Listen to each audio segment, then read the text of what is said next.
ओम नमो भगवते वासुदेवाय। ओम नमो भगवते वासुदेवाय। ओम नमो भगवते वासुदेवाय। ओम नमो भगवते वासुदेवाय। ओम नमो भगवते वासुदेवाय। ओम नमो भगवते वासुदेवाय। श्रीमद् भगवद गीता यथारूप अध्याय 4 दिव्य ज्ञान श्लोक क्रमांक 32 लिखा है। एवं बहुविधाः यज्ञाः वितताः ब्रह्मणः मुखे कर्मजान् विद्धि तान् सर्वान् एवं ज्ञात्वा विमोक्ष्यसे। एवं बहुविधा यज्ञा वितता ब्रह्मणो मुखे।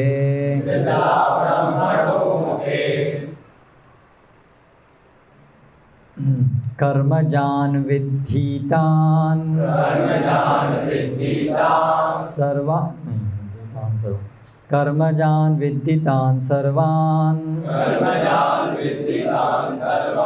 एवं ज्ञात्वा विमोक्ष्यसे। यज्ञाः यज्ञ वितताः फैले हुए हैं ब्रह्मणः वेदों के मुखे मुख में कर्मजान कर्म से उत्पन्न विद्धि जानो तान उन सर्वान सबको एवं इस तरह ज्ञात्वा जानकर विमोक्ष्य से मुक्त हो जाओगे। अनुवाद एवं तात्पर्य अंग्रेजी में द्वारा कृष्ण कृपा मूर्ति श्री श्रीमद् अभय चरणारविंद भक्ति वेदांत स्वामी श्रील प्रभुपाद इस्कॉन के संस्थापक आचार्य। ये विविध प्रकार के यज्ञ वेद सम्मत हैं और ये सभी विविध प्रकार के कर्मों से उत्पन्न हैं।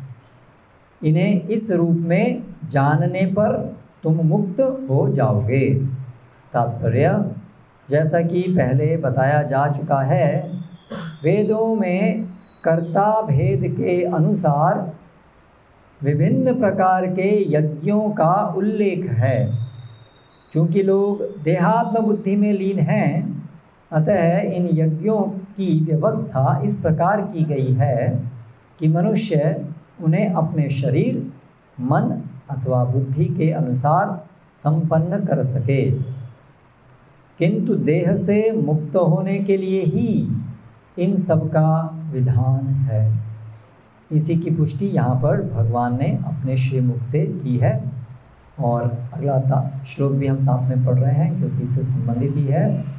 श्रेयान् द्रव्यमयाद् यज्ञात् ज्ञान यज्ञः परन्तप सर्वं कर्माखिलं पार्थ ज्ञाने परिसमाप्यते। हे परंतप, द्रव्य यज्ञ से ज्ञान यज्ञ श्रेष्ठ है। हे पार्थ, अंततो गत्वा सारे कर्म यज्ञों का अवसान दिव्य ज्ञान में होता है। तात्पर्य समस्त यज्ञों का यही एक प्रयोजन है कि जीव को पूर्ण ज्ञान प्राप्त हो, जिससे वह भौतिक कष्टों से छुटकारा पाकर अंत में परमेश्वर की दिव्य सेवा कर सके।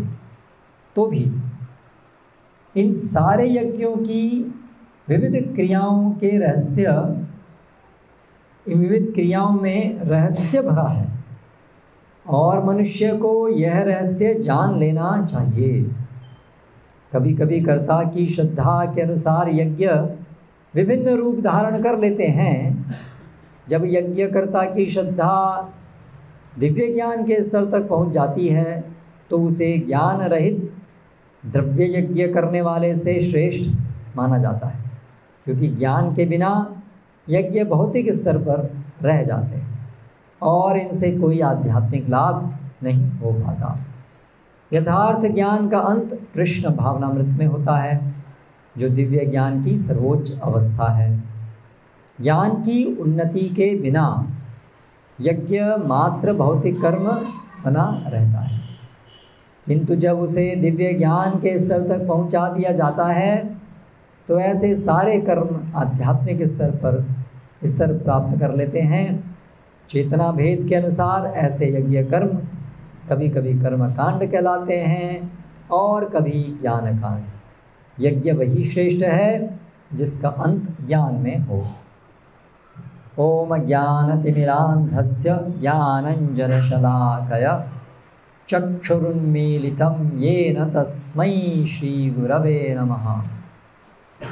श्रीचैतन्यमनोभीष्टं स्थापितं येन भूतले स्वयं रूप कदा मह्यं ददाति स्वपदान्तिकं।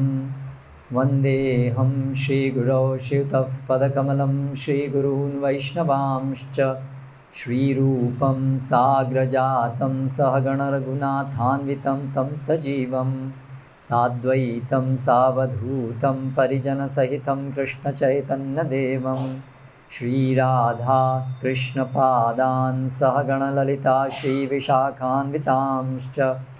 जय श्रीकृष्णचैतन्य प्रभु नित्यानन्द श्री अद्वैत गदाधर श्रीवासादि गौरभक्तवृन्द। हरे कृष्णा कृष्ण कृष्ण हरे हरे, हरे राम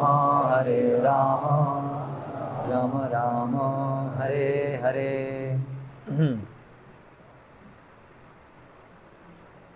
विषय है यज्ञ।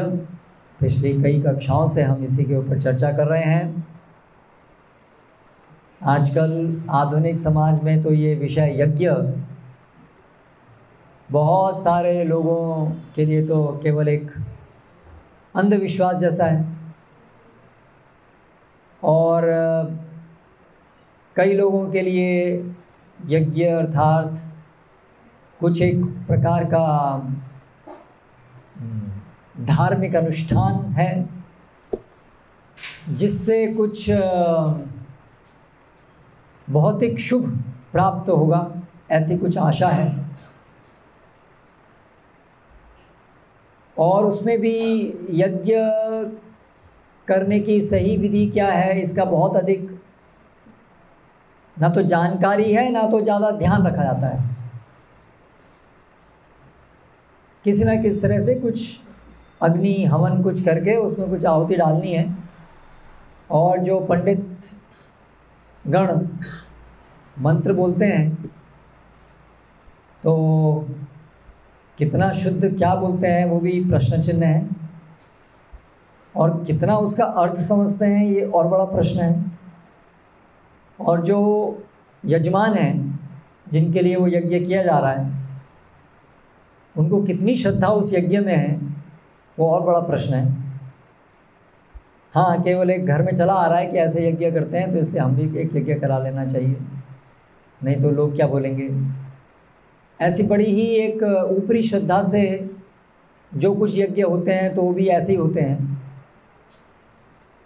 लेकिन भगवत गीता के माध्यम से हमें एक बहुत ही एक गहरा दृष्टिकोण प्राप्त होता है यज्ञों के पीछे। अंततः यज्ञों का उद्देश्य क्या है और कैसे वो उद्देश्य पूरा होता है यज्ञ करने से, इसकी पद्धति क्या है, ये सब विषय जो सामान्यतया प्रचलित ही नहीं है समाज में।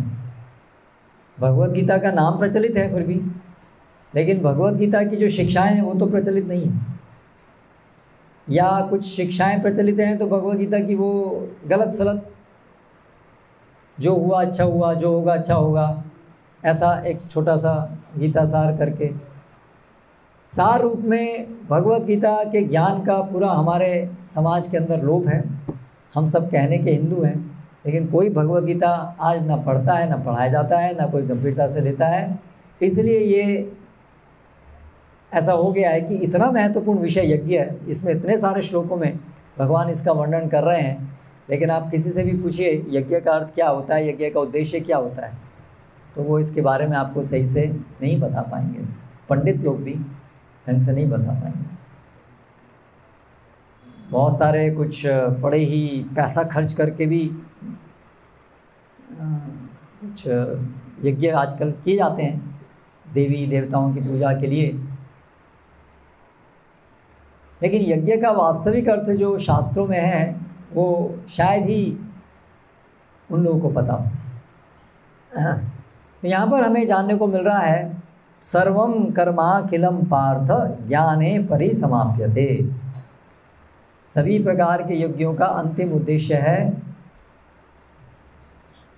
कोई बताएंगे क्या है यज्ञ करने का अंतिम उद्देश्य क्या है? भगवान कृष्ण की संतुष्टि।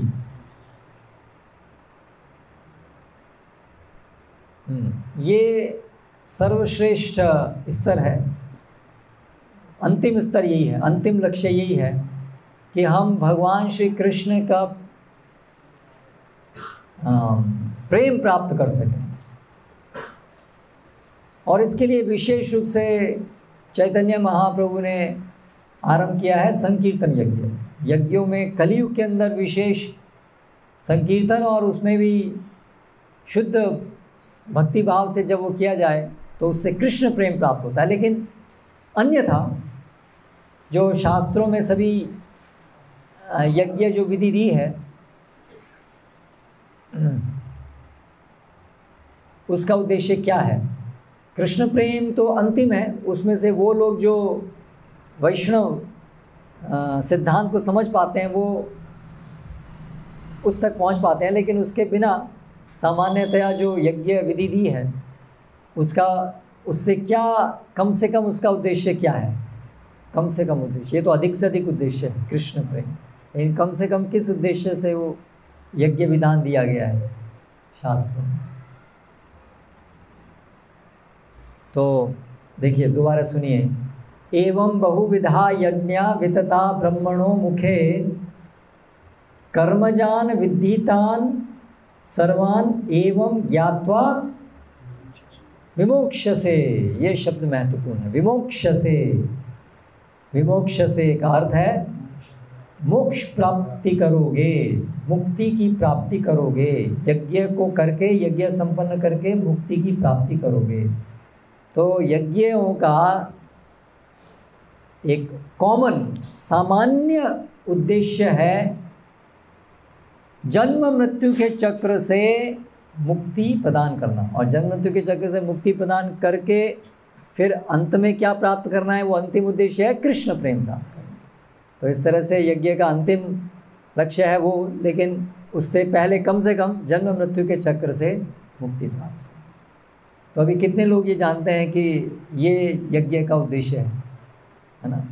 यहाँ होशंगाबाद में तो बहुत सारे यज्ञ होते रहते हैं ना, नर्मदा जी का किनारा है तो बहुत सारे साधुगण भी यहाँ आते रहते हैं, यज्ञ होते रहते हैं। तो लेकिन क्या वास्तव में आप लोग भी गए होंगे, बहुत सारे यज्ञों में बैठे होंगे, आप भी जजमान भी बने होंगे, आपके घरों में भी हुए होंगे बहुत सारे यज्ञ, आहुति भी आपने दी होगी, ओम स्वाहा, है ना, बहुत सारे आपने ऐसे किए होंगे। लेकिन क्या हमें कभी ये समझ में आया कि वास्तव में यज्ञ विमोक्ष से, यज्ञ का अर्थ है मुक्ति प्राप्त करना? नहीं। तो हमारे वर्तमान समाज में बहुत अज्ञानता फैली है। कोई शास्त्रों में श्रद्धा नहीं, शास्त्रों का कोई सिस्टमेटिक, शास्त्रों का कोई ढंग से अध्ययन नहीं है, कोई पढ़ा नहीं रहा है, बस ऊपर ऊपर से थोड़ा बहुत। ज़्यादातर लोग तो महाभारत और ये सब कहाँ से सीखते हैं? टीवी सीरियल से जानते हैं, शास्त्रों से नहीं। शास्त्रों को तो कोई पढ़ता ही नहीं है, और टीवी सीरियल में तो मसाला ज़्यादा और वास्तविकता, क्योंकि जो उसको बनाने वाले हैं तो वो तो शास्त्रों के ज्ञाता ना हो करके वो तो एक फिल्म मेकर हैं, उनका तो एक फिल्म इंडस्ट्री का उद्देश्य है। तो लेकिन शास्त्रों को जानने के लिए तो एक विशिष्ट पद्धति है, गुरु शिष्य परंपरा में साधना करना, है ना, बहुत विशिष्ट पद्धति है शास्त्रों को जानने की। ऐसा नहीं है कि बस इधर से पुस्तक उठाई, उधर से उठाई, कुछ इधर से वीडियो देखा, उधर से देखा और सब कुछ मिला मिलू के एक बना दिया तो वो हो गया, ऐसा नहीं है। बड़ा गंभीर विषय है, शास्त्रों को समझना। रहस्यम ये तद उत्तमम, भगवान बताते हैं रहस्य है। तो इसको जानने के लिए बड़ी विशिष्ट पद्धति है। इसको जानने के लिए व्यक्ति के अंदर गंभीरता होनी चाहिए, और वो सबसे बड़ी गंभीरता है कि ये तापत्रय, ये भौतिक जगत की गहराइयों को समझना, परम सत्य कौन है, हम यहाँ क्यों हैं, ये कष्ट हम क्यों सहन कर रहे हैं। इस प्रकार की जिज्ञासा जिसके अंदर है, और उस उद्देश्य से जो शास्त्रों को समझना चाहता है, और फिर गुरु की शरण में जाता है, एक प्रमाणित गुरु की शरण में जाता है, उनकी शरण में जा कर के उनके कहे अनुसार, शास्त्रों के अनुसार इंद्रियों का संयमन करते हुए शास्त्रों में दी हुई जो विधि है उसका पालन करता है, तो जा कर के फिर धीरे धीरे वो वास्तव में वेदों को, भगवद गीता को, महाभारत को, इन सब को समझ पाएगा, और तब जा कर के समझा पाएगा। लेकिन ऐसा कोई पालन करता ही नहीं है ना। इवन जो ब्राह्मण परिवार में भी जन्म हुए हैं, वहाँ पर भी ज़्यादा तो यही है, पिताजी की इच्छा कि कुछ इंजीनियर डॉक्टर बन जाए, पैसा कमाए, बड़ी इच्छा तो ये है। हाँ, और कुछ नहीं हुआ तो ठीक है, थोड़ा कुछ कर्म कांड करके कुछ अपना जीविकोपार्जन, तो वहाँ भी मुख्य उद्देश्य एक जीविकोपार्जन रह गया है। लेकिन वास्तव में ज्ञान, शास्त्रों के अंदर जो ज्ञान है उसको समझना और उसको देना, जो मुख्य ब्राह्मण का कार्य है।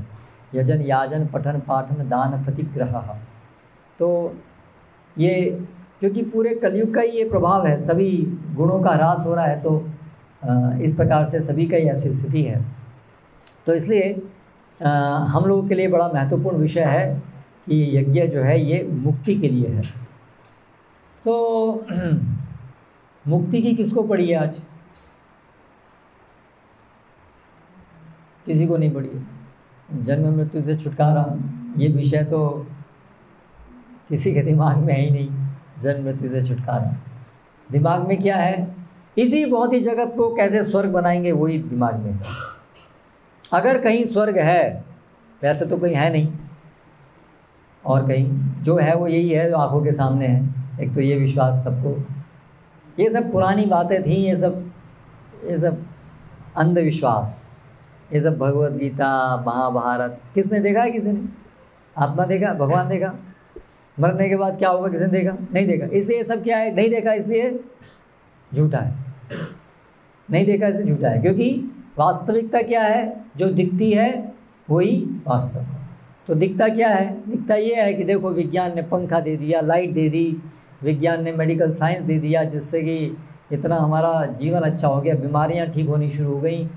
तो विज्ञान ने जो भी विज्ञान करता है वो तो दिखता है, इसलिए वास्तविकता तो विज्ञान है, और विज्ञान के द्वारा बनाया गया जगत वो वास्तविकता है।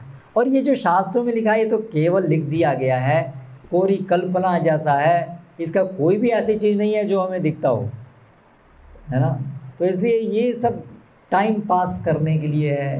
बूढ़े लोग के पास और कुछ टाइम नहीं रह जाए तो ठीक है भाई, धार्मिक हैं तो थोड़ा उठा के टाइम पास करने के लिए पढ़ लें। लेकिन जो यंग हैं, जो युवा हैं, उनको तो विज्ञान की मदद करके आगे बढ़ना चाहिए, और देश को भी आगे बढ़ाना चाहिए। भारत को जो है सुपर पावर बनाना है हमको, इसलिए हम सब के ऊपर बहुत बड़ी जिम्मेदारी है कि हम लोग जो है विज्ञान के सहायता से प्रगति करें, नए नए आविष्कार करें, है ना, और इस प्रकार से प्रगति करें। और ये सब बेकार की बात है। ये एक सामान्य विचार है जो पूरे संसार, पूरे समाज में छाया हुआ है, और हम जो सब भारतीय हैं उनके दिमाग में तो ये बहुत गहराई में छाया हुआ है कि हमें प्रगति करनी है, हम पीछे रह गए। ये भगवद गीता और ये सब शास्त्रों की वजह से ही हम लोग पीछे रह गए। बाकी लोग में ये सब शास्त्र नहीं थे, उनको कोई ये मुक्ति, जन्म मृत्यु की चिंता नहीं थी, वो लोग आगे बढ़ गए, और हम लोग ये मुक्ति करते करते पीछे रह गए, है ना। अंधविश्वास की वजह से हम लोग बस यही सब पीछे रह गए, यज्ञ करना, ये करना, अरे इसमें क्या रखा है ना। विज्ञान जो है उससे देखो आप, सब कुछ दिख रहा है सामने, हो रहा है, प्रगति हो रही है लोगों की। तो ऐसा जो है कि सामान्य विचार है। इसलिए आजकल के युग में, आजकल के समय में इस भगवद गीता को समझना समझाना और बड़ा मुश्किल हो गया है। लेकिन हम अगर थोड़ा सा विवेक बुद्धि से विचार करें तो जो कि विवेक बुद्धि से काम लेना आज बड़ा मुश्किल हो गया है, क्योंकि हमारे विवेक को बचपन से, जैसे हमारा जन्म होता है, जैसे जन्म हुआ कृष्ण का तो पूतना आ गई ना आती सबसे पहले मारने के लिए, ऐसे ही जैसे हमारा जन्म होता है तो जो बहुत सारे कलयुग के जो प्रभाव हैं वो हमारे विवेक को ढंग से विकसित होने से पहले ही उसको ख़त्म कर देते हैं। स्मार्टफोन, मीडिया का बॉम्बार्डमेंट के द्वारा, है ना, हमारी विवेक बुद्धि आने से पहले ही वो ब्रेन वॉश कर देते हैं कि देखो ये प्रगति का युग है ना, हमें प्रगति करनी है, पैसा कमाना है, आगे बढ़ना है। और हम पहले जो है बंदर थे, बंदर से पहले चिंपांजी थे, चिंपांजी से पहले जिराफ थे, और जिराफ से पहले क्रोकोडाइल थे, मगरमच्छ, और मगरमच्छ से पहले मछली थे, मछली से और उससे पहले कुछ कीटाणु थे, और उससे पहले कुछ भी नहीं, रसायन थे, और रसायन से पहले फिर कुछ भी नहीं थे। और यहाँ से हम लोग यहाँ तक तो प्रगति करते करते आ गए, ठीक है। और अभी ये प्रगति करते करते और आगे जाना है, अभी चंद्रमा पे जाना है, अभी चंद्रमा के आगे फिर मार्स पे जाना है, ठीक है। ऐसे प्रगति का दौर चल रहा है ना। एक वो समय था जब हम कुछ भी नहीं थे, और एक आज का समय है जब हम चंद्रमा पे पहुंच गए और अभी आगे मार्स पर जा रहे हैं। तो इस तरह से ये पूरा विवेक, और पहले से हमको चश्मा लगा देते हैं। ये जो आपके जो शास्त्र है इसको मिथोलॉजी बोला जाता है। मिथ मतलब मिथ्या, ठीक है, इसलिए पढ़ लो आप, लेकिन ये है मिथ्या, ठीक है। आपको अगर कुछ कॉमन जनरल नॉलेज बढ़ानी है कि भगवद गीता में किसने बोला, क्या बोला, जनरल नॉलेज बढ़ानी तो बढ़ा दो, बाकी वो है क्या है, वो सब मिथ्या है ना। तो ऐसा करके हमारी विवेक बुद्धि को ढक दिया जाता है। इसलिए ज़्यादातर जो है सो कॉल्ड पीएचडी और यूनिवर्सिटी में पढ़ने वाले, पढ़ाने वाले बड़ी वैज्ञानिक शोध करते हैं, लेकिन क्या वो ये देख पाते हैं कि क्या ये प्रगति शब्द जो है कि भौतिक प्रगति होती है, हो रही है, और ये हमेशा चलती रही, क्या ये अंधविश्वास नहीं है? प्रगति एक अंधविश्वास है। कौन मानेगा इस बात को? प्रगति अंधविश्वास है, कोई मानेगा? आंखों के सामने दिख रही है प्रगति, आप बोल रहे हैं अंधविश्वास है। प्रगति तो आंखों के सामने दिख रही होती हुई, हर क्षेत्र में तो प्रगति है ना। अभी एक समय था हम फ़ोन करना पड़ता था, हमें कहीं किसी को फ़ोन करना है, विदेश फ़ोन करना तो बहुत बड़ी बात होती थी, उसके लिए तो कितना पैसा खर्च होता था, और कभी कनेक्शन मिल रहा है, कभी नहीं मिल रहा है, कभी बात हो रही है, नहीं हो रही है। आजकल कितना आसान हो गया है विदेश बात करना, है ना। एक व्हाट्सएप कॉल बिना पैसे के कहीं पर भी बात कर सकते हैं, पूरे देश विदेश में। क्या प्रगति नहीं हो रही है ना? आज जो है हवाई जहाज़ से आप बहुत तेज़ स्पीड से आ सकते हैं, और अभी बुलेट ट्रेन बन रही हैं, है ना। अहमदाबाद से बॉम्बे बुलेट ट्रेन 2 घंटे में तो 2-4 घंटे में तो अहमदाबाद से बॉम्बे पहुंच जाएंगे। तो प्रगति नहीं हो रही है। पहले स्त्रियों को पहले घर में काम करने पड़ते थे, अभी ऐसे चक्की चलानी पड़ती थी, अभी मिक्सर है, ग्राइंडर है, खटाक से बटन दबाया और 2 मिनट के अंदर तो आटा ये हो गया, और सब कुछ। तो प्रगति नहीं है, दिख रही है प्रगति, तो फिर प्रगति अंधविश्वास कैसे? तो ये बात थोड़ी सी समझने लायक है, बहुत महत्वपूर्ण है कि प्रगति एक अंधविश्वास है जो हम सभी कर रहे हैं। वास्तव में जो प्रगति है वो आध्यात्मिक प्रगति है, और ये जो भौतिक प्रगति है वो केवल एक अंधविश्वास है। क्योंकि भौतिक प्रगति जो भी होगी उसका अपने आप अंत है। जातस्य ही ध्रुव मृत्यु ध्रुवम जन्म मृतस्य च। इस भौतिक जगत का लक्षण है, जो भी जन्म होता है उसका मरण होता है। और तो हम कहेंगे ठीक है हमारा जन्म मरण हो गया, आइंस्टाइन आए और मर गए, लेकिन आइंस्टाइन ने जो ज्ञान दिया उसके आधार पर उसके आगे तो फिर प्रगति चलती रही ना, आइंस्टाइन के बाद भी, है ना। लेकिन ये भौतिक जगत का भी अंत होगा, जो भी हमारी उपलब्धियां हैं उसका भी अंत होगा, और हमारी आंखों के सामने अंत हो रहे हैं। जो प्रगति का दौर चल रहा था, जिसमें सब अच्छा अच्छा हो रहा था, लेकिन वास्तव में अभी अच्छा अच्छा नहीं, अभी बहुत बहुत ख़राब ख़राब भी साथ में हो रहा है। क्या हमें इस बात की जानकारी है? हमें जो पहले सपना दिखाया गया था विज्ञान के द्वारा, वो यही दिखाया गया था कि विज्ञान से जीवन सुधरता ही जाएगा, सुधरता ही जाएगा, सुधरता ही जाएगा, और उसकी कोई सीमा ही नहीं होगी। लेकिन आज हम ऐसा अगर थोड़ा जानकारी ध्यान से देखें तो विज्ञान के द्वारा ही बड़ी बड़ी समस्याएं उत्पन्न हो रही हैं। आपकी हरित क्रांति से क्या हुआ?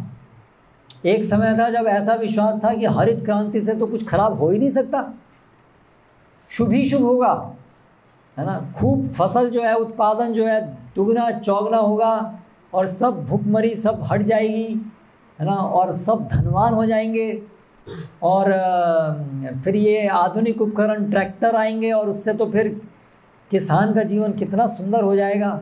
लेकिन अभी किसान तो सुसाइड करने में लगे हुए हैं इतने सारे, करेक्ट। और ज़मीनें जो हैं वो बंजर बन गई हैं, और ये सब धीरे धीरे रसायन खाद से तो कैंसर और नए नए रोग उत्पन्न हो रहे हैं, है ना।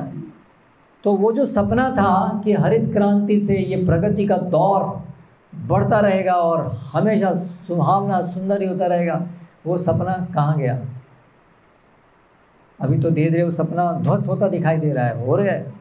अभी गवर्नमेंट कह रही है नहीं, जैविक खेती करो, अभी केमिकल हटाओ। अभी गवर्नमेंट, जैसे मैंने शायद यहाँ बताया, कहाँ बताया, जब ये सिगरेट का इन्वेंशन हुआ ना, क्या बोलेंगे, खोज हुई सिगरेट की, तो उस समय क्या विचार था कि सिगरेट से फेफड़े जो हैं वो स्वस्थ होते हैं, सिगरेट पीने से फेफड़े खुलते हैं, ये उस समय विश्वास था।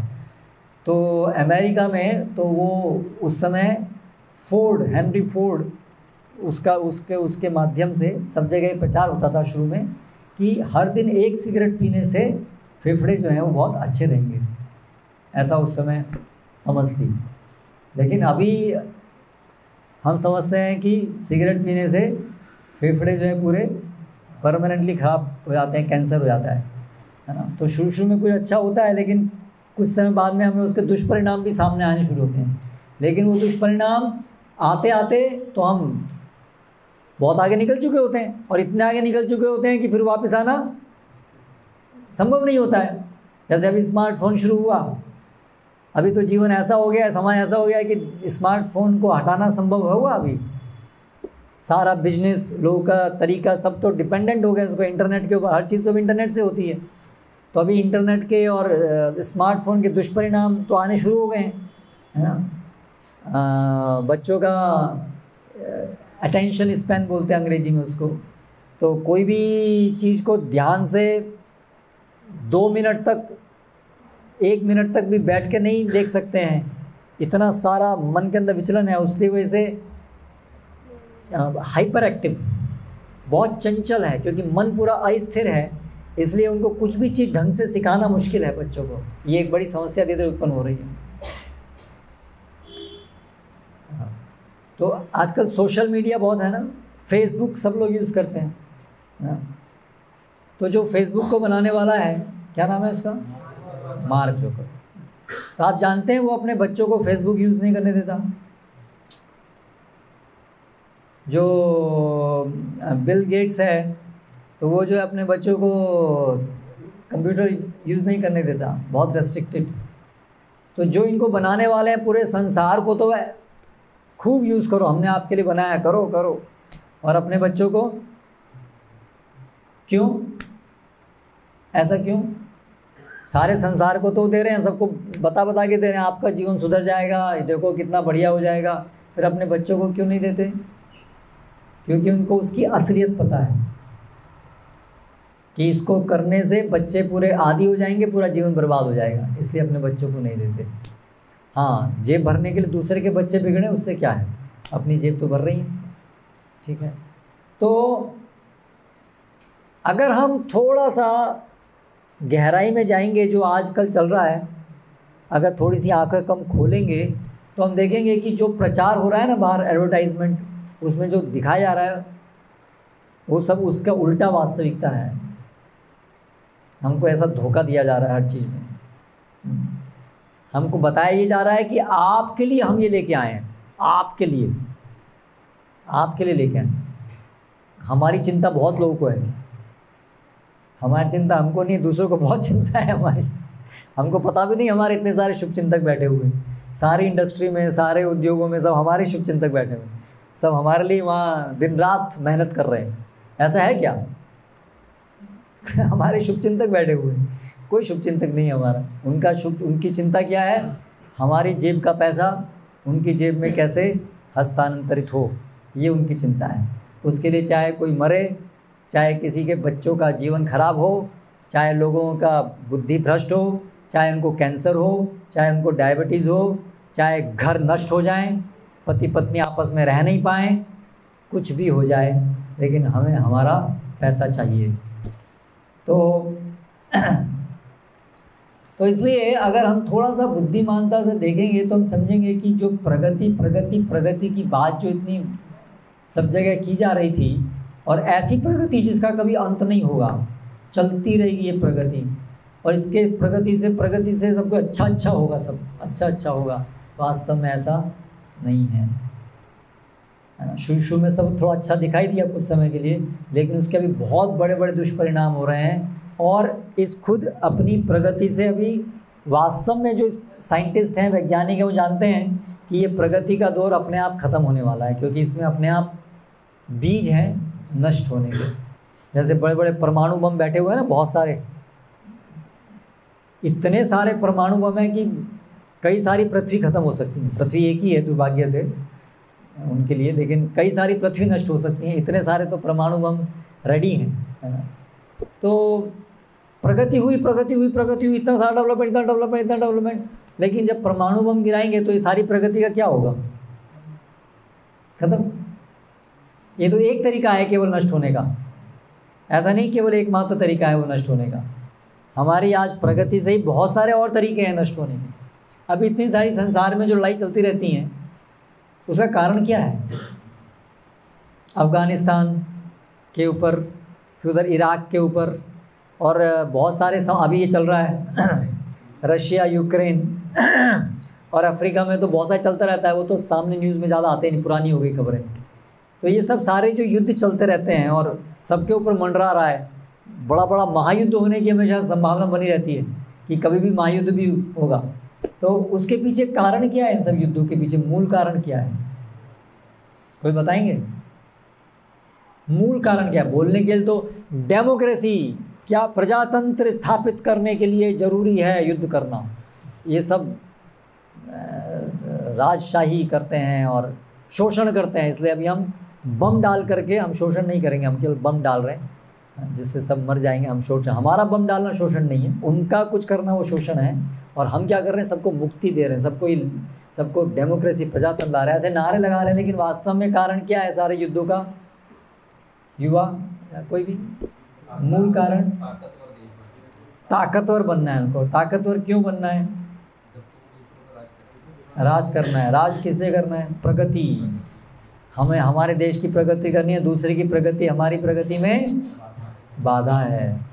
क्योंकि प्रगति करने के लिए हमें प्राकृतिक संसाधन चाहिए, और सबसे महत्वपूर्ण उसमें है पेट्रोल है। तो जहाँ जहाँ पेट्रोल है उस देश को बर्बाद करो, भगाओ, और जिसके पास शक्ति है वो उसको हड़पेगा, क्योंकि जिसके पास पेट्रोल है वही प्रगति कर पाएगा। तो इसलिए प्रगति को लेकर के झगड़े हो रहे हैं। सहमत हैं आप लोग? प्रगति को लेकर के झगड़े हैं। तो झगड़े होंगे तो लोग मरेंगे आपस में, दोनों एक दूसरे को। दोनों पक्ष के पास बड़े बड़े बम हैं, है ना।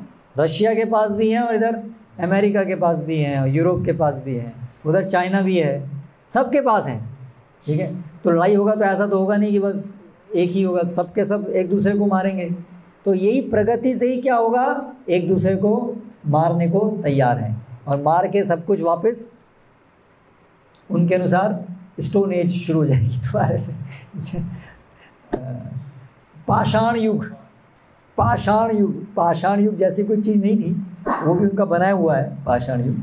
लेकिन हाँ, बम गिराओगे तो ज़रूर पाषाण युग आ जाएगा। पहले था तो नहीं, पता नहीं, लेकिन हाँ, ये परमाणु बम गिराने से तो पाषाण युग आ जाएगा। तो ये सारी प्रगति तो अपने आप इसका प्रगति से ही अंत है। तो ये प्रगति क्या है? प्रगति तो अपने आप अंत होने वाला है। इसलिए भौतिक प्रगति तो प्रगति है ही नहीं, क्योंकि भौतिक प्रगति अपने आप में उसका अंत है। तो इसलिए प्रगति वास्तव में है नहीं। और दूसरा, उस प्रगति से समस्याएं, एक समस्या सुलझती हुई दिखती है लेकिन उससे 10 नई समस्याएं खड़ी होती हैं। तो फिर वो प्रगति कैसे कहलाएगी? प्रगति कैसे कहलाएगी, है ना? आज हरित क्रांति से उत्पादन बढ़ रहा है, उत्पादन बढ़ रहा है ना? पहले लोग के पास में जितना शुद्ध अनाज, किसी को कमी नहीं थी।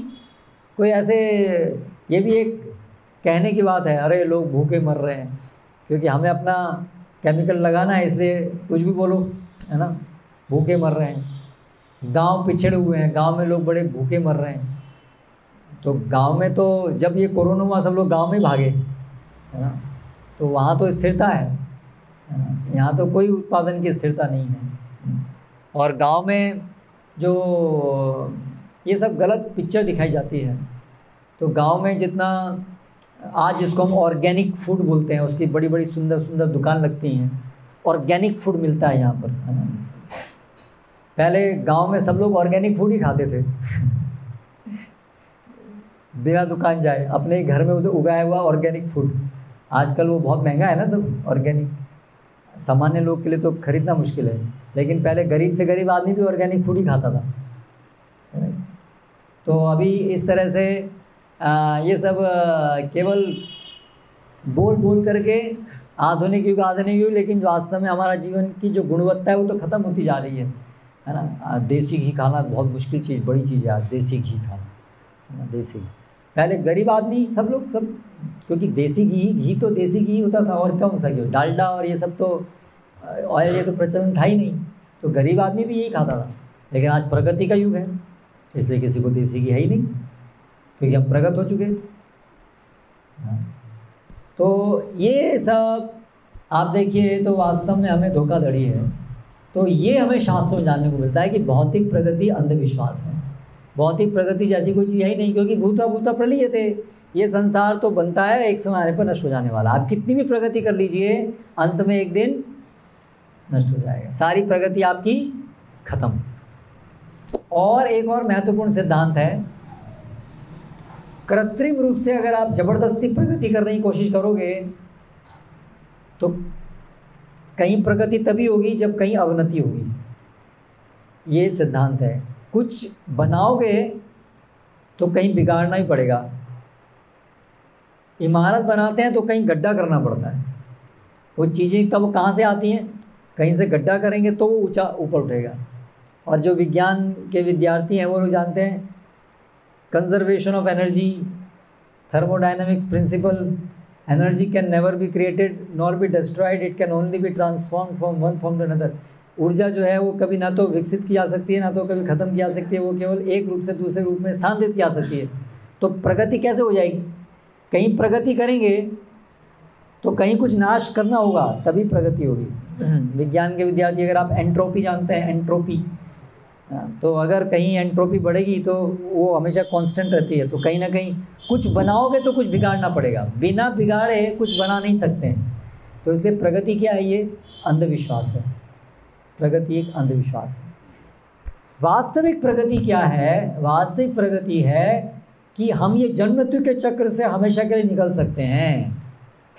वो वास्तविक प्रगति है, वो नित्यता है, वो वास्तविकता है, वो हमारा स्वरूप है, उसको मोक्ष कहते हैं। इसलिए भगवद गीता क्या सिखाती है? वास्तविक प्रगति क्या है वो सिखाती है, उसको कैसे करना है वो सिखाती है। तो वास्तविक प्रगति है क्योंकि हम आत्मा हैं, हम इस जन्म मृत्यु के चक्र में फंस गए हैं। प्रगति क्या है? अस्वाभाविक स्थिति से निकल करके अपनी वास्तविक स्वाभाविक स्थिति में आना, यही प्रगति। ये जन्म मृत्यु हमें नहीं सहन करना चाहिए, हमें नहीं अनुभव करना चाहिए। आत्मा को नहीं, आत्मा क्योंकि जन्म मरण होता नहीं है, लेकिन हमें अनुभव करना पड़ता है दुख। क्यों? क्योंकि हम अभी कृत्रिम अवस्था में हैं, हम अपनी वास्तविकता को भूल गए हैं और इस माया के द्वारा जकड़े गए हैं। इस शरीर में जकड़े गए हैं। इसलिए वास्तविक प्रगति है अपनी मूल अवस्था में वापस पहुंच जाना, है ना। और वो मूल अवस्था है हम कृष्णदास हैं, कृष्ण की सेवा करना हमारी मूल अवस्था है। और उस अवस्था में हमें कोई भौतिक कष्ट सता नहीं सकते और जन्म मृत्यु का चक्र से भी उससे भी हम बाहर निकल जाएंगे। तो इसलिए ये है वास्तविक प्रगति। और वास्तविक प्रगति करना ही हर मनुष्य जीवन का लक्ष्य है। तो हम ये नहीं कह रहे कि प्रगति नहीं करनी चाहिए, प्रगति करनी चाहिए, लेकिन समझना चाहिए कि प्रगति किसे कहते हैं। प्रगति वास्तव में है आध्यात्मिक प्रगति। वास्तविक प्रगति है कि ये जन्म मृत्यु के इस दुखमय चक्र को छोड़िए, इस जगत को अच्छा बनाने की कोशिश मत कीजिए। इस जगत को केवल उतना टिकाने की कोशिश कीजिए जितना आत्मा और शरीर को रहने साथ साथ रहने के लिए ज़रूरी है, बस। उससे ज़्यादा प्रगति करने की कोशिश मत कीजिए, है ना। सादा जीवन, जितना कम से कम में केवल शरीर को टिकाने के लिए जितना ज़रूरी है, वो भी शास्त्र के अनुसार यज्ञ संपन्न करते हुए वो कार्य करना है, भगवान की संतुष्टि करते हुए वो कार्य करना है। और ध्येय हमारा होना चाहिए कि हम ये जन्म मृत्यु के चक्र से निकल करके भगवान के साथ अपना शाश्वत संबंध स्थापित कर सकें। और वर्तमान कलयुग में जो यज्ञ विधि है ये सब करने के लिए, वो है संकीर्तन यज्ञ। बहुत प्रकार के वैदिक यज्ञ हैं, लेकिन कलयुग में वो सब यज्ञ संपन्न ढंग से करना संभव नहीं है। इसीलिए श्री चैतन्य महाप्रभु जो स्वयं भगवान श्री कृष्ण हैं, उन्होंने कलयुग में आकर के संकीर्तन यज्ञ का उद्घाटन किया है, जो अभी चल रहा है हरे कृष्ण आंदोलन के माध्यम से।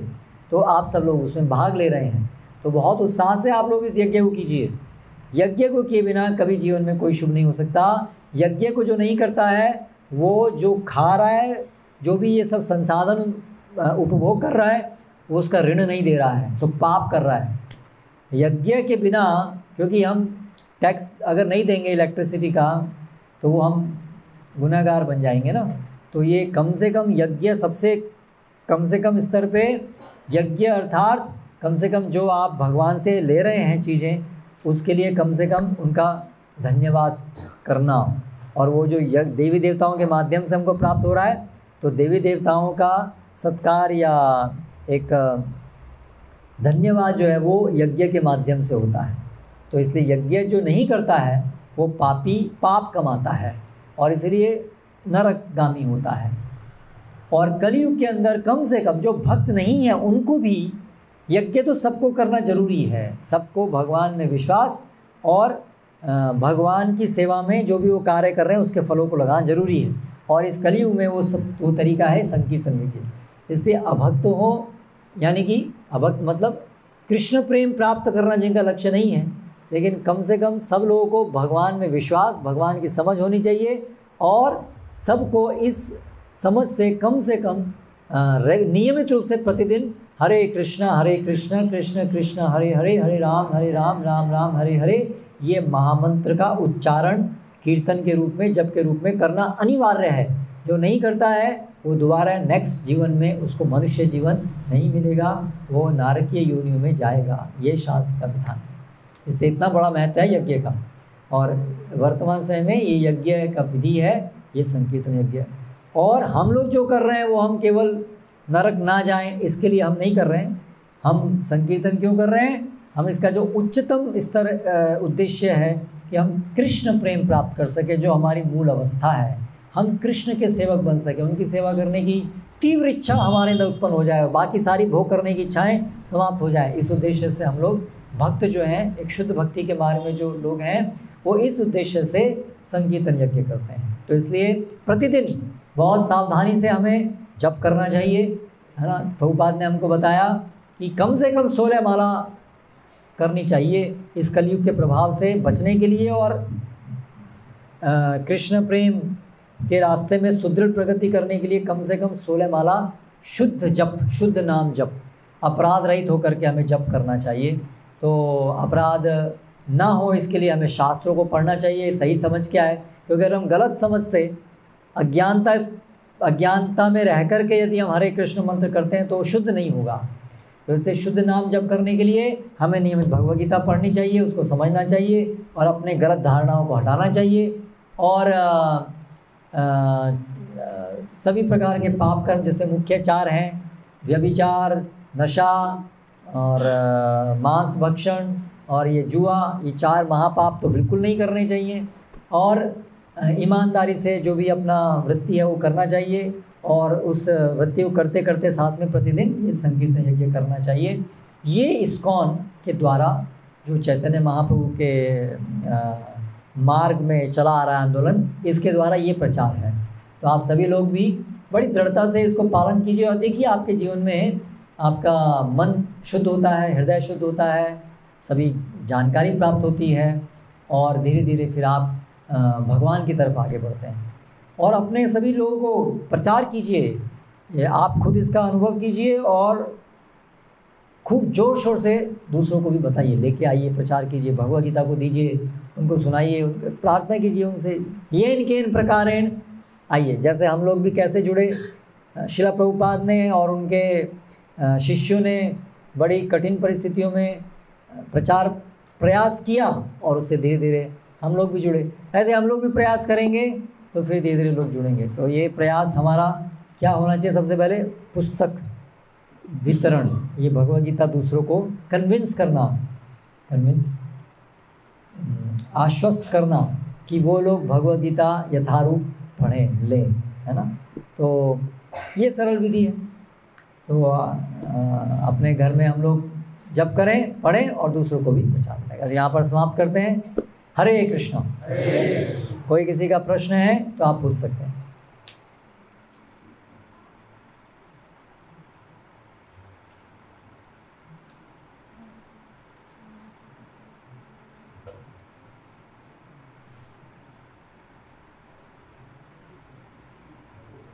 कोई प्रश्न है?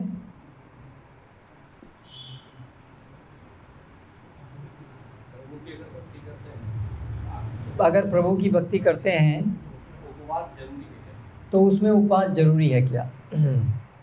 तो प्रभु की भक्ति करने के लिए हमें इंद्रिय संयमन अति आवश्यक है, क्योंकि भक्ति का मतलब होता है प्रभु सेवा।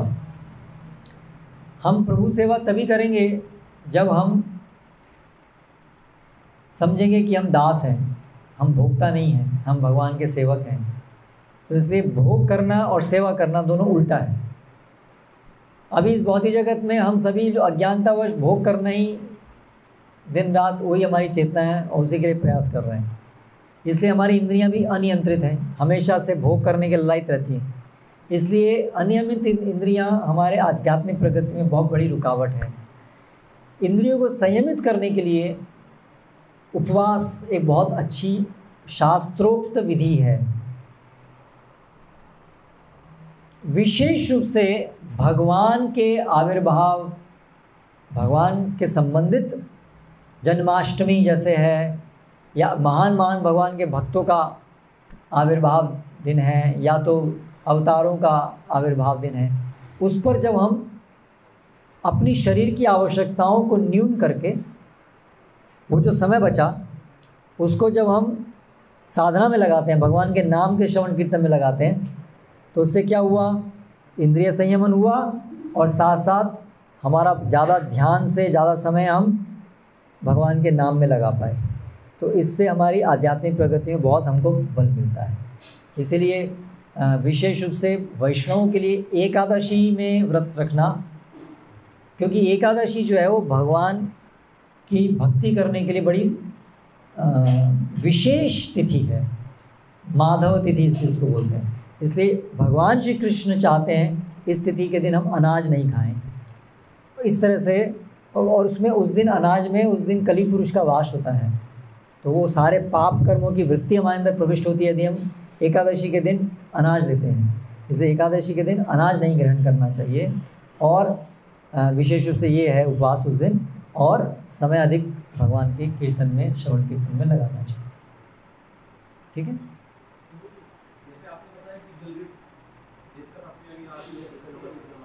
बिल गेट्स वो अपने बच्चों के लिए तो कंप्यूटर का एक्सपेरिमेंट मिलता है, और वो दूसरों के लिए मतलब सिखा रहा है, दूसरे ग्रुप का जो नुकसान हो रहा है, इसके बाद भी वो व्यक्ति कैसा बनते जा रहा है, तो उसको इतना ईश्वर फायदा क्यों दे रहा है? जो भक्ति जुड़े रहते हैं वो थोड़े से अपना नॉर्मली देते हैं अपना। तो प्रश्न ये है कि बिल गेट्स जो है वो तो दूसरों को इतना खराब काम करके मतलब हम यहाँ पर कोई पर्टिकुलर व्यक्ति के उसमें नहीं है, लेकिन बात तो ये है, वो तो उनका ही सत्य है कि वो लोग अपने बच्चों को ये सब नहीं यूज़ करने देते। तो फिर भगवान उनको, वो तो पैसे वाले बनते जा रहे हैं, तो फिर भगवान उनको क्यों पैसे वाला बना रहा है? और भक्त तो इतने पैसे वाले नहीं बनते, तो यही तो कृपा है। ज़्यादा पैसे वाले बन जाएंगे तो भ्रष्ट होने के चांस और ज़्यादा हैं, अभिमान आने के चांस और ज़्यादा हैं। तो और पैसा होना कोई वरदान का लक्षण नहीं है, नॉट नेसेसरी, ज़रूरी नहीं है। हाँ, एक शुद्ध भक्त को भगवान पैसा दे सकते हैं अगर वो, क्योंकि भगवान देखते हैं कि वो ऐश्वर्य को भगवान की सेवा में लगा सकता है, तो ऐसा हो सकता है। जैसे श्रील प्रभुपाद को बहुत ऐश्वर्य प्राप्त हुआ क्योंकि प्रभुपाद उसको सब कुछ भगवान की सेवा में लगा सकते थे, लेकिन हम जैसे भक्तों को भगवान नहीं देते हैं, क्योंकि आ गया तो बहुत संभावना है कि हमारा पतन हो जाएगा। इसलिए भगवान हमारी रक्षा करते हैं, जो जितना हम हजम कर सके उतना ही देते हैं। तो इसलिए क्योंकि हमारी आसक्ति बहुत, ये पैसा और प्रतिष्ठा ये बहुत मादक है ना। कनक कनकते 100 गुना मादकता अधिकाय, ये खाए बहुराए ये पाए बहुराए। करेक्ट। तो इसलिए, और उनको क्यों देते हैं? तो ठीक है, कोई हो सकता है पूर्व जन्म में कोई सुकृति हो, इसलिए वो उसका कमा रहे हैं अभी, लेकिन अगर वर्तमान समय में पाप कर रहे हैं तो उसका भी कमाएंगे, उसका भी परिणाम भुगतेंगे, क्योंकि कर्म चक्र तो लंबा है ना, केवल इसी जन्म का नहीं, कई कई जन्म जन्मांतर का है। और कोई प्रश्न? नहीं, ठीक है। हरे कृष्णा। श्रील प्रभुपाद की जय।